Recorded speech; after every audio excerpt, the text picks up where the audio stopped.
우리가 이제 계속해서 몇 주 동안에 쓴물을 단물로 바꾸는 사건을 그 본문을 계속해서 가지고 얘기합니다. 말씀드리고 있습니다. 이 사건은 여러 가지 뜻이 있죠. 먼저 쓴물은 죽음을 상징합니다. 그것을 단물로 바꿨다. 그건 생명을 상징하죠. 죽음을 생명으로 바꿨다. 이런 뜻이 있어요. 또 이 사건은 그런 뜻이 있는 것만 아니라 물이라고 하는 단어, 히브리어 단어 아인이라고 하는 말은 물도 되지만 생각도 됩니다. 쓴 아인을 단 아인으로 바꿨다. 그것은 쓴 생각을 단 생각으로. 즉 이 사건은 단지 물을 고치는 사건이 아니라 생각과 가치관을 고치는 생각입니다. 그런 사건입니다. 그 쓴 생각을 고치는데요. 그 쓴 생각이 여러 가지가 있는데 그 중에서 오늘 본문에서는 원망이 나와요. 그래서 원망이야말로 쓴 생각입니다. 그래서 하나님은 우리의 쓴 생각인 원망을 고치셔서 감사와 찬양으로 바꾸시는 분인 줄 믿으시기를 원합니다. 우리가 하나님을 경험하면, 하나님을 진짜 경험하면 사라지는 게 있어요. 뭡니까? 불평이 사라집니다. 원망이 사라져요. 그리고 생기는 게 있어요. 뭡니까? 감사가 생겨요. 찬양이 생깁니다. 정말로 그렇더라고요. 그렇더라고요. 그리고 성령 충만하지 않으면 이렇게 자꾸 뭐가 불평이 많이 생기죠. 이것도 불평, 저것도 불평. 근데 성령 충만하면 뭐가 다 감사하죠. 이것도 감사, 저것도 감사. 여기 계신 모든 분들 성령 충만함으로 말미암아 쓴 생각인 원망이 다 사르르 녹아지고 사라지고 감사와 찬양이 참 넘치셨으면 좋겠다라고 하는 생각이 들었습니다. 또 이 쓴물을 단물로 바꾸는 것은 지금 말씀드렸다시피 생각을 바꾸고 가치관을 바꾸는 건데, 쓴 생각이 원망만 있는 게 아니에요. 또 다른 쓴 생각이 있어요. 그걸 오늘 우리가 한번 깊게 생각해 보고자 합니다. 또 다른 쓴 생각, 그것이 바로 이겁니다. 하나님이 없다고 하는 생각. 이게 가장 어떻게 보면 가장 쓴 생각이죠. 그 하나님이 없다고 하는 그 쓴 생각을 하나님께서 고쳐 주시는 것이죠. 25절 말씀 보시겠습니다. 눈으로 보시면 제가 한번 읽어보겠습니다. 모세가 여호와께 부르짖었더니 여호와께서 그에게 한 나무를 가리키시니 그가 물에 던지니 물이 달게 되었더라. 그렇게 변화시켰던 거예요. 그런 다음에 갑자기 이렇게 좀 문맥과 어울리지 않는 그런 말을 해요. 거기서 여호와께서 그들을 위하여 법도와 율례를 정하시고 그들을 무엇하셨습니까? 시험하실세. 그러니까 시험이란 거죠. 그냥 목이 말라가지고 물을 정말 먹고 싶었어요. 제가 지금 목이 마르거든요. 그래서 이제 물을 먹겠습니다. 정말 목이 말라서 광야에서 사흘 길을 걸었어요. 한 70km를 걸은 것 같아요. 대략. 그래서 물을 발견했어요. 그럼 할렐루야 너무 좋다. 근데 그 물이 염분과 철분이 너무 많아가지고 도저히 못 먹어. 짜다 못해 써요. 그러니까 낙심을 해버리잖아요. 아니 물을 오아시스를 주시려면은 먹을 물을 주시지 왜 하나님 원망해요. 근데 그게 뭡니까? 일종의 테스트, 시험이었다는 거예요. 시험. 그 시험을 통과하면 얼마나 좋을까요? 마귀가 주는 유혹과 하나님이 주는 시험은 다릅니다. 마귀가 주는 유혹은 하나님께 멀어지게 하기 위해서, 우리를 쓰러뜨리게 하기 위해서. 그러나 하나님이 주신 시험은 뭡니까? 우리가 시험을 통해서, 시험이 있어야 공부를 하잖아요. 그렇죠? 중간고사, 기말고사를 봐야 실력이 늘잖아요. 우리의 영적인 실력을 늘게 하기 위해서 하나님은 때때로 시험을 주세요. 그게 시험이었다는 거죠. 그때 원망하지 않고 하나님을 의지하고 그랬다면 시험을 통과했는데요. 근데 이 시험하니까 생각나는 사람이 있어요. 누굴까요? 아브라함이죠. 근데 아브라함은 시험을 통과했나요? 아브라함은 시험을 통과했어요. 내가 100세의 아들을 그거 참 불가능한 일인데요. 100세의 아들을 다 주셨어요. 얼마나 애지중지합니까? 100세의 아들을 얻었는데, 근데 그 아들을 죽여라 그런 거예요. 그게 뭡니까? 하나님의 시험이에요. 시험. 근데 아브라함이요, 한치의 망설임도 없이 칼을 탁 빼고, 이거 막 떨리면서 이거 죽여야 되나 마나 이런 거가 성경에 없어요. 그냥 탁 빼가지고 딱 치라고 하는데 오히려 하나님이 당황하세요. 그렇죠. 참 하나님을 당황시킨 믿음, 참 그런 믿음이죠. 그만해라라고 하면서 네가 진짜 내 말씀을 순종하니까 나를 정말 경외하는 줄 내가 안다라고 이렇게. 그러니까 누구는 시험에 통과하고 누구는 시험에 통과하지 못한 거죠. 그 차이점이 무엇이었을까요? 그리고 참 궁금했어요. 아브라함은 도대체 왜 그렇게 행동할 수 있었을까? 진짜 도대체 아무리 아브라함이 믿음의 사람이라고 그러지만 나 같으면 진짜 그렇게 좀 그렇게 머뭇머뭇거리고 그러지도 않고 어떻게 아브라함은 그런 행동을 할 수 있을까? 참 궁금했어요. 근데 이제 히브리서 기자가 그걸 그렇게 그 비결을 아브라함이 순종할 수 있었던 비결을 그렇게 얘기하잖아요. 히브리서 11장 17절부터 19절에 이런 말씀이 있어요. 제가 읽어드리겠습니다. 아브라함은 시험을 받을 때 믿음으로 이삭을 드렸으니 이는 약속들을 받은 자로되 그 외아들을 드렸느니라. 그에게 이미 말씀하시기를 내 자손이라 칭할 자는 이삭으로 말미암아 하셨으니 히브리서 11장 19절 그가 하나님이 능히 이삭을 죽은 자 가운데서 다시 살리실 줄로 생각한지라. 아멘. 그러니까 하나님의 무엇을 믿었습니까? 약속을 믿은 거예요. 약속을. 하나님이 분명히 너의 자손을 하늘의 별처럼 많이 주겠다고 약속하셨어요. 근데 지금 아들이 하나뿐이야. 이삭이야. 이삭 하나뿐이야. 근데 그 이삭을 죽이면 하나님의 약속이 실현되지 않잖아요. 그렇죠? 많은 자손을 준다고 했는데 지금 이삭을 죽이면 안 되잖아요. 근데 이삭을 죽이라고 했어요. 근데 하나님의 약속을 지키시는 분입니까? 지키시지 않는 분입니까? 지키시는 분이죠. 그러니까 뭡니까? 그러면 그 약속을 믿었어요. 그럼 뭡니까? 이 이삭을 죽이면 도로 살려야겠지 뭐. 하나님이 약속을 주시려면, 지키려면 이렇게 생각했다는 거예요. 그러니까 중요한 건 뭡니까? 약속을 지키시는 하나님을 믿었습니다. 사랑하는 성도 여러분, 여기 모든 성도분들께 하나님은 약속을 주셨어요. 이게 전부 약속이잖아요. 이 수많은 약속을 주셨어요. 그 약속 중에 하나님을 사랑하는 자, 그 뜻대로 부르심을 입은 자들, 여기 계신 모든 분들이죠. 분들에게는 모든 것이 합력하여 무엇을 이룹니까? 선을 이루니라. 이 약속이 이루어질 줄 믿으시기를 원합니다. 그러니까 조금 힘들어도요, 분명히 이 힘듦을 통하여 선한 것을 주세요. 왜냐? 하나님의 약속이니까요. 그걸 믿었던 거예요. 그걸 믿으니까 다 주저할 수 없어요. 그리고 그 약속을 지킬 만한 능력이 하나님이 있다. 이걸 믿은 거죠. 그걸 믿은 겁니다.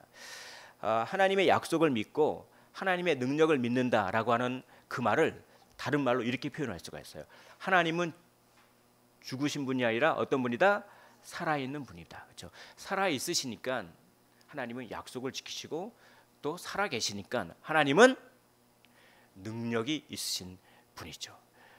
근데 이스라엘은 쓴물을 만나니까 너무 그 환경에 거기에 몰입하느라 하나님이 안 계신 것처럼 그렇게 행동한 거예요. 하나님 의지하지 않았어요.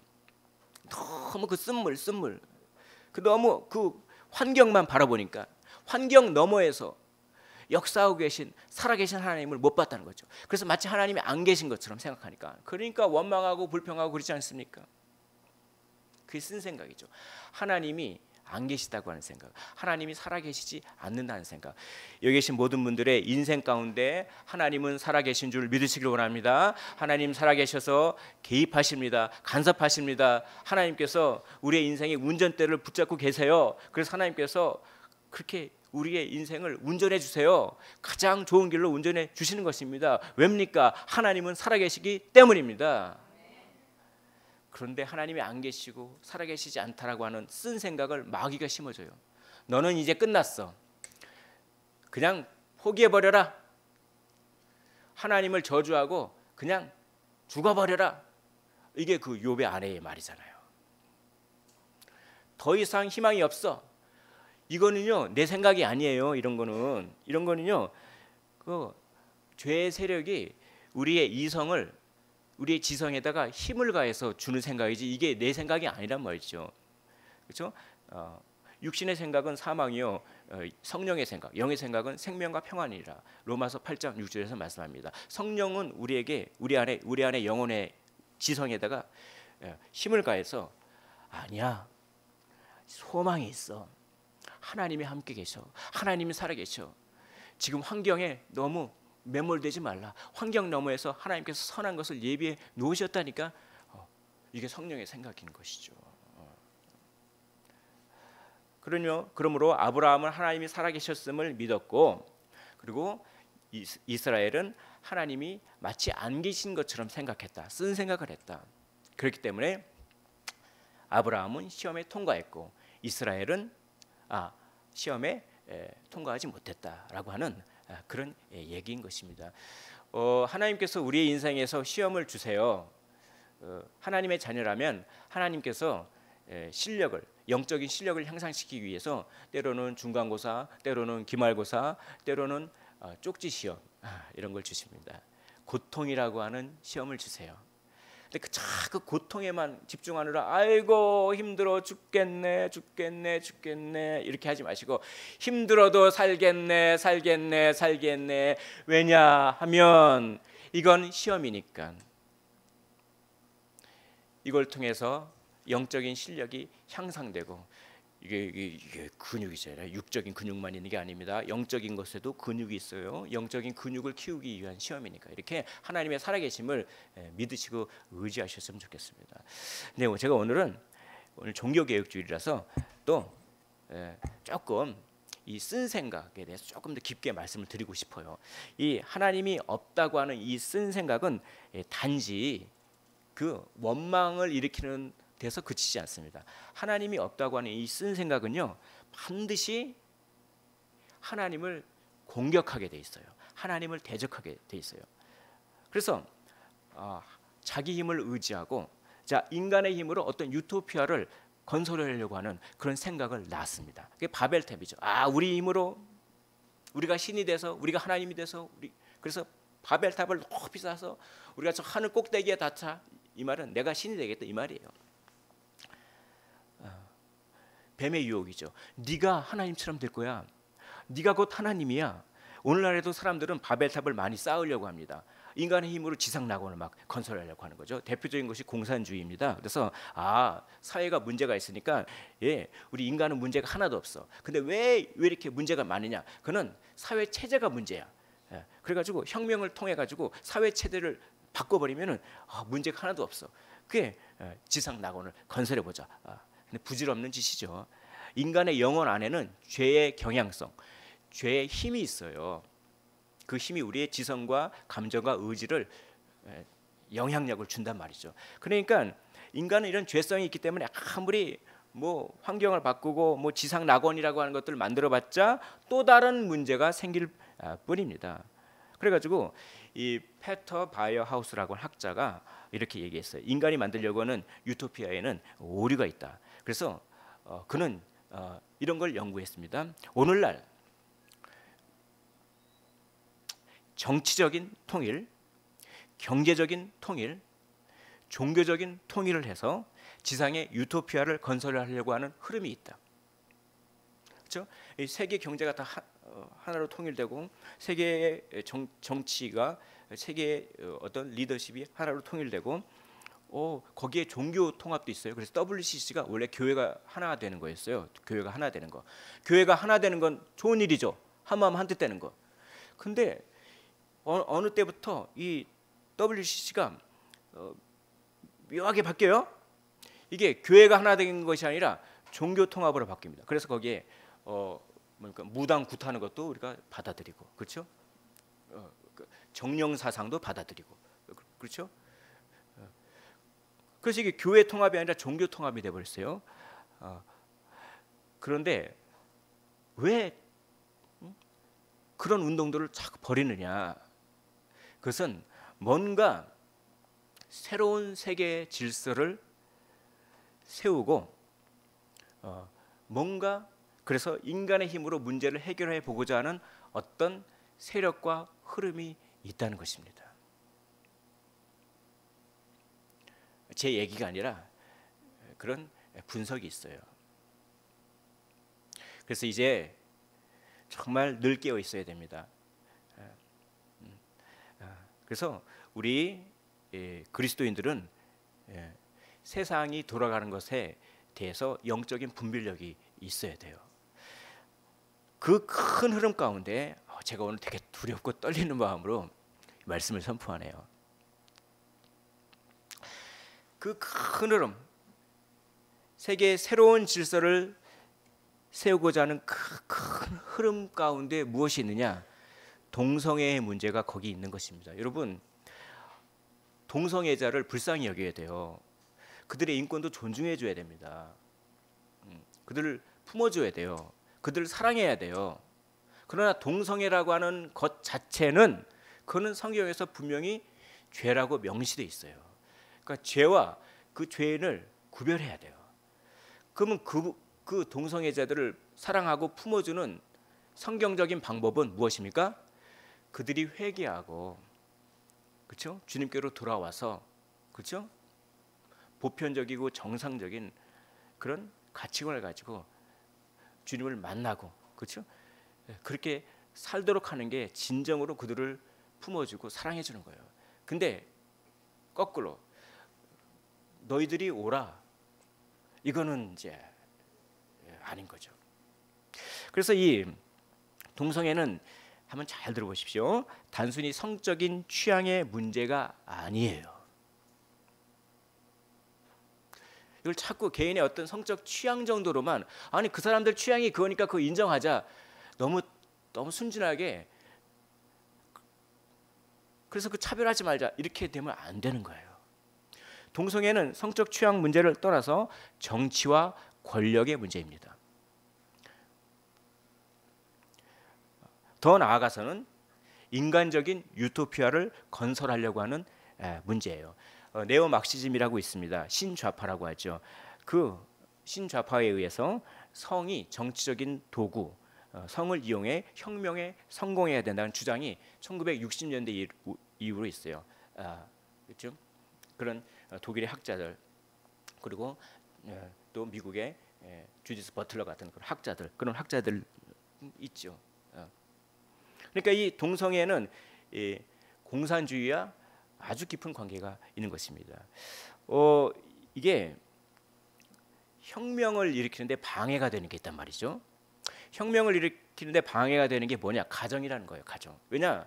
가정에서 질서를 배우거든요. 가정에서, 우리도 유교 사회고, 우리 기독교도 있지만 대부분 유교 사회죠. 그래서 가정에서 어른 공경하는 거 배우고요, 어떤 질서를 배운다는 겁니다. 물론 가부장제도의 어떤 폐해도 있죠. 부모로부터 폭력을 당하거나 그런 것도 있지만, 대개는 부모로부터 그런 어떤 질서를 배운단 말이죠. 근데 그 질서 때문에 혁명이 안 이루어진다는 거예요. 혁명을 이루려면은 뭡니까? 그런 질서가 파괴돼야 돼요. 그러면 가정을 파괴돼야 되는 거죠. 가정이 그 질서를 형성하는 가장 기초단위이기 때문에. 그래서 가정에서 질서를 파괴하려면 어떻게 해야 됩니까? 성을 이용하자. 그래가지고 성정치, 성혁명, 젠더 이데올로기, 이런 얘기 나옵니다. 젠더라고 하는 말은 뭐냐? 성을 생물학적으로 결정하는 것이 아니라 사회적으로 결정하는 거예요. 이게 무슨 말이냐? 우리는 태어나자마자 뭡니까? 생물학적으로 남성과 여성이 딱 구별이 되죠. 보통 이제까지 그게 상식이었잖아. 얘는 남자아이, 얘는 여자아이, 그랬잖아요. 근데 이제 젠더라고 하는 말은 뭡니까? 성을 사회적으로 결정한다. 내가 남성이다고 주장하면 남성이 되는 거예요. 내가 여성이다고 주장하면 여성이 되는 거예요. 그걸 이용하는 겁니다. 그래. 그래서 내가 남자라고 하면 남자가 되고, 여자라고 하면 여자가 되고, 그렇게 하자. 그래가지고 성을 인간 스스로가, 성을 하나님이 결정하는 건데, 그렇죠? 선악과가 뭡니까? 선과 악을 내가 결정하겠다는 거 아닙니까? 그럼 딱 오늘날의 선악과예요. 성을 내가 결정하자. 나는 남성 하고 싶어. 그럼 남자가 되는 거죠. 아침에는 남자 하고 싶어서 남성이야. 저녁에는 여자 하고 싶어서 여성이야. 그래서 실제로 차별금지법, 포괄적 차별금지법이 통과된 미국의 어디에서 여탕에 남자가 들어왔습니다. 실제로 있는 얘기입니다. 남자가 들어왔는데 어떡합니까? 그 표를 파는 사람이 그를 쫓아내지 못하는 거예요. 쫓아내면 법에 걸리니까. 왜입니까? 이 사람은요 지금 자기가 여자라고 밝혔습니다. 그래서 쫓아내기가 뭐한데요?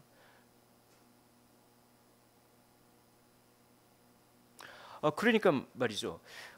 그러면 뭡니까? 엄마를 엄마로 부를 수 있습니까? 엄마라고 부르는 거는 거기에 여성이라고 하는 그런 게 있어요.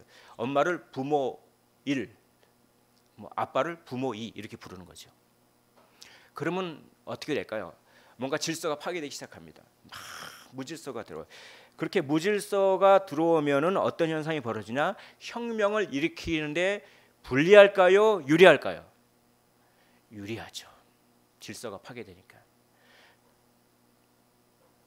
새로운 질서가 도입되는데 유리합니다. 그러니까 이 포괄적 차별금지법은 인권과 평등이라고 하는 이름으로 역차별이 조장되는 거죠. 그래서 그거를 반대하면 혐오한다. 그래가지고 소수의 인권을 위해서 다수의 인권이 그렇게 피해를 보게 되는. 그래서 이 포괄적 차별금지법, 이 동성애 이런 문제의 배후에는 그런 뭡니까?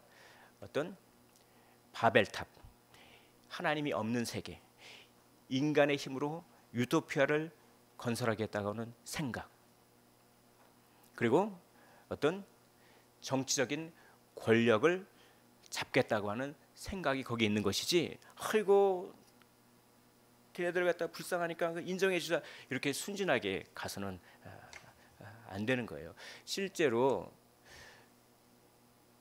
동성애를 이용하여 권력을 잡으려고 하는 세력은 실제로 그들을 도구로만 생각할 뿐입니다. 진짜 그 영혼을 사랑하지 않아요. 우리야말로 동성애자들을 진짜 사랑해야 돼요. 복음으로 사랑해야 돼요. 그리고 뭡니까? 그들에게 복음을 전하고 그들이 회개하도록 기도하고 우리가 할 수 있는 일을 다 해야 되는 거죠. 그래서 하나님이 없는 사회, 인간 중심의 지상낙원, 이걸 지향해가지고 그 지상낙원은 왜곡된 자유로 가득 차고, 그럼으로써 오히려 고통이 가득 찬 것이고, 하나님 없는 낙원은 사실상 지옥이 되는 것이죠. 그래서 이 포괄적 차별금지법은 결코 가볍게 볼 것이 아닙니다. 거기에는 많은 무신론적 사상이 들어 있습니다. 진화론적 세계관이 들어 있어요. 시간 관계상 다 말씀 못 드리겠네요. 유물론적 세계관이 들어 있습니다. 칸트와 헤겔, 니체의 하나님을 외면하는, 그렇죠?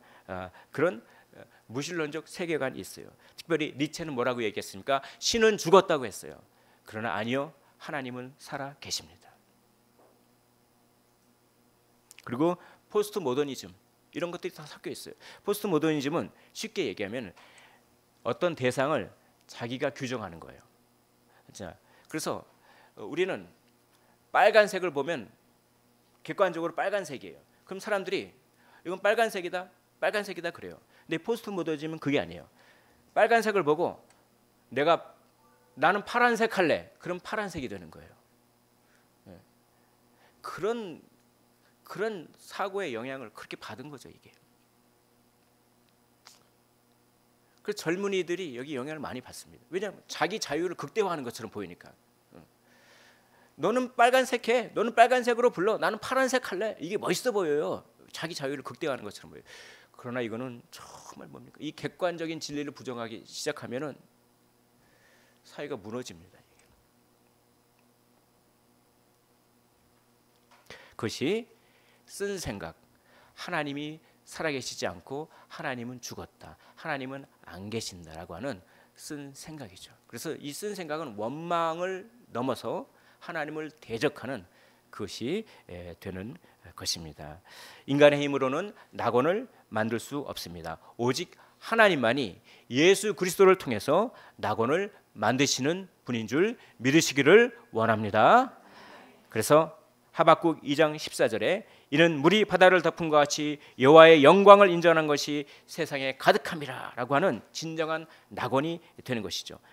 출애굽기 15장 25절 다시 보십시오. 모세가 여호와께 부르짖었더니 여호와께서 그에게 한 나무, 이것은 십자가를 연상시키죠.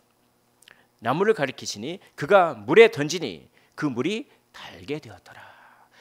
예수 그리스도의 십자가만이 모든 인간의 죄의 문제를 해결하고 쓴 생각을 해결하고 그분의 십자가만이 참된 낙원을 가져오는 것이지, 그걸 다 배제하고 인간의 힘으로 유토피아를 건설하려고 하는 그것은 정말 지옥을 만드는 것일 뿐입니다.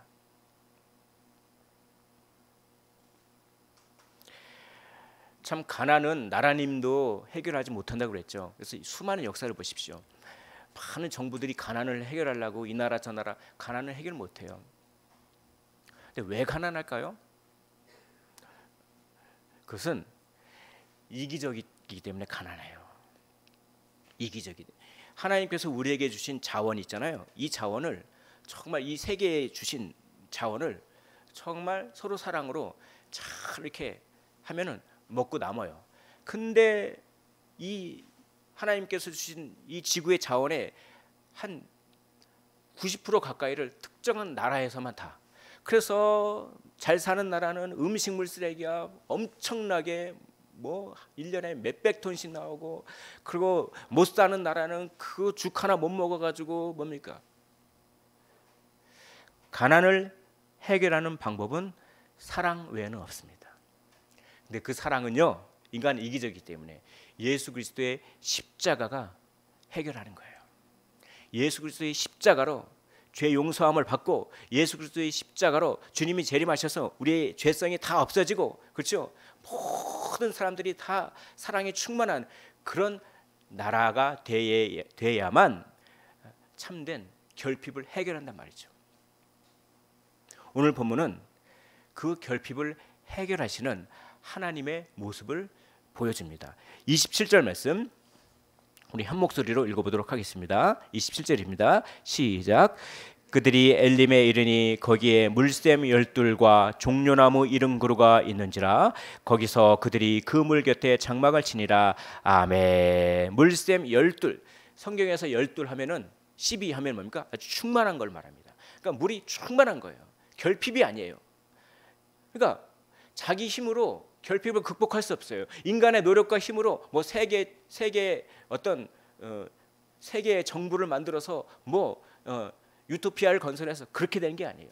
하나님만이 예수 그리스도의 십자가를 통해서 하나님만이 이 결핍의 문제를 해결하고 하나님만이 참된 천국, 새 하늘과 새 땅을 가져온다는 것이죠. 그러므로 우리가 이렇게 기도해야겠습니다. 참 저는 요즘에 주님께서 가르쳐 주신 기도가 자꾸 떠올라요. 하늘에 계신 우리 아버지여, 이름이 거룩하게 여김을 받으시오며 나라가 임하게 하옵시며. 나라, 하나님 나라는 임하는 것이지 우리가 만드는 것이 아니에요. 낙원은 우리가 만드는 것이 아닙니다. 참된 낙원은 임하는 것이에요. 하나님의 은혜로 주어지는 것입니다. 이 기도는 사탄의 권세, 악한 세력을 꺾어달라는 그런 기도예요. 나라가 임하게 하옵시며. 나라가 임하는데, 하나님 나라가 임하는데 방해가 되는 영적 어둠의 세력들, 사탄의 세력들, 거짓 영의 세력들, 그 세력을 꺾어주시고 하나님의 나라가 임하게 하여 주옵소서. 그래서 뜻이 하늘에서 이루어진 것처럼 이 땅에도 이루어지게 하옵소서. 그런 기도예요. 하늘에서는 하나님의 뜻에 온전히 순종해요. 그러나 이 땅에서는 하나님의 뜻에 순종하지 않는 사람들이 많죠. 더 많죠. 예수 믿는 사람은 순종하지만 이 땅에서 하나님의 뜻이 순종하게 해달라는 얘기는 뭡니까? 그는 이 땅에 세력을 잡고 있는, 공중 권세를 잡고 있는 사탄의 세력을 하나님께서 빨리 심판해 주셔서 뜻이 하늘에서 온전히 순종된 것처럼 이 땅에서도 온전히 순종되는 그 새하늘과 새 땅이 빨리 오게 하옵소서. 그래서 아까도 말씀드렸다시피 하박국 2장 14절 이는 물이 바다를 덮은 것 같이 여호와의 영광을 인정하는 것이 세상에 가득함이로라. 아멘. 이 기도를 하라고 가르쳐 주셨습니다. 이 기도를 우리가 해야 됩니다. 주님이 재림하실 날이 정말 얼마 남지 않은 것 같아요. 이렇게 법으로 무언가를 만들려고 하고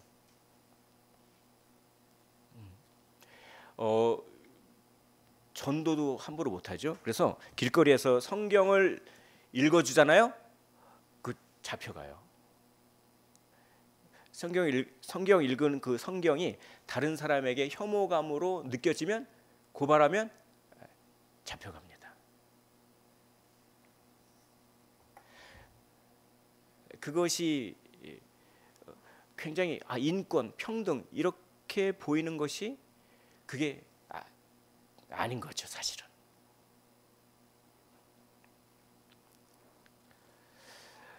종교개혁자 루터는 종교 재판을 받으려고 가려고 했습니다. 다 말렸어요. 왜냐하면 거기 가면 화형당하거든요. 루터 이전에 잔 후스라고 한 사람도 종교 재판 받다가 불태워 죽임을 당했어요. 부르는 거예요. 황제가 부르는 거야.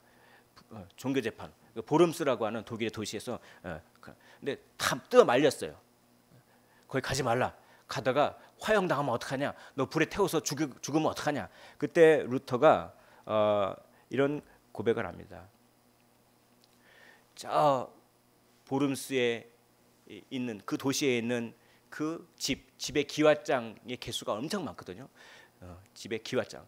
그 집의 기와장 개수만큼 많은 마귀들이 들끓더라도 그렇죠? 나는 가겠다. 진리는 승리한다. 라고 해서 갔습니다. 가서 이런 얘기를 들어요. 한 번 기회를 주겠다. 네가 쓴 책들, 네가 한 신앙 고백, 그것이 쓰여있는 책들을 다 불태워버리고 네가 했던 말들을 다 철회하라. 그러면 살려주겠다. 라고 했을 때 하나님께 기도하는 거죠. 막 고민됩니다. 하루 말미를 주겠다. 그 저녁에 막 기도하는 거예요. 그리고 담대하게 이렇게 얘기합니다. 제 양심은 하나님의 말씀에 붙들려 있습니다. 도저히 제 이 신앙 고백과 책을 철회할 수 없습니다. 라고 하는 고백이 있죠. 그게 1521년에 있었던 얘기입니다. 그리고 수년이 지난 후에 1527년부터 9년 사이에 루터는 찬양을 하나 작곡합니다. 그것이 오늘 우리가 부른 찬양이죠. 그 3절 이 땅에 마귀 들끓어 저 보름스의 지붕에 있는 기왓장수 개수만큼 많은 마귀가 들끓더라도 그렇죠? 그걸 반영한 거예요. 이 땅에 마귀 들끓어 우리를 삼키려 하나 겁내지 말고 섰거라. 진리로 이기리로다. 내 친척과 내 재물과 내 명예와 내 생명을 다 빼앗긴데도 진리는 살아 있습니다. 하나님은 살아 계십니다. 진리는 살아서 그 나라 영원하리라 라고 하는 곡을 만들었어요. 사랑하는 성도 여러분, 우리는 어떤 삶을 살아야 됩니까? 쓴물이 아니라 단물로 사시기를 원합니다. 내 힘을 내려놓고 주님만을 의지하시기를 원합니다. 정말 내가 내 힘으로 무엇을 하려고 하는 것이 아니라 주님이 살아계심을 믿고 의지하시길 원합니다. 주님이 살아계셔서 우리를 지키시고 인도하시고 주님이 살아계셔서 주님이 가장 좋은 것으로 인도해 주실 줄을 믿으시기를 원합니다. 우리 하나님은 예배당 안에서만 있는 곳이 아닙니다. 하나님은 직장에 계십니다. 컴퓨터로 문서 작업을 하거나 데이터를 정리하거나 엑셀을 만지거나 기계를 만질 때, 사람들과 회의를 하거나 거래처에 전화를 할 때 하나님은 거기 살아 계십니다. 밥을 짓고 김치찌개를 끓이고 마늘을 다지고 채소를 썰 때 하나님은 거기 살아 계십니다. 우리가 웃고 있을 때, 그리고 우리가 울고 있을 때, 우리가 지치고 고독하고 외롭고 잠을 잘 때, 그리고 일어나 기지개를 켤 때 하나님은 거기 살아 계십니다. 여호와 삼마, 하나님은 거기 계십니다. 임마누엘, 하나님은 항상 우리와 함께 계십니다. 그러므로 언제 어디서나 하나님을 의식하면서 무엇을 하든 죽게 하듯 하시기를 원합니다. 먹든지 마시든지 무엇을 하든지 하나님의 영광을 위하여, 솔리데오 글로리아, 오직 하나님께 영광. 이것이 종교 개혁의 정신입니다. 말씀을 정리하겠습니다. 이스라엘은 쓴물을 만났습니다. 그러나 그 쓴물을 만났을 때 거기에 하나님이 살아 계십니다. 하나님이 없다는 쓴 생각을 버리시고 하나님을 외면하고 자기 힘으로 무엇을 이루겠다고 하는 쓴 생각이 변화되기를 원합니다. 어디에 있든지 어떤 형편에 있든지 우리를 위해 예수님을 십자가에 던지신 그 하나님이 우리와 함께 살아 계시며 약속을 지키시며 그 약속을 지킬 능력이 있으시며 그러므로 모든 것이 협력하여 선을 이루게 하실 줄 믿으시기를 원합니다.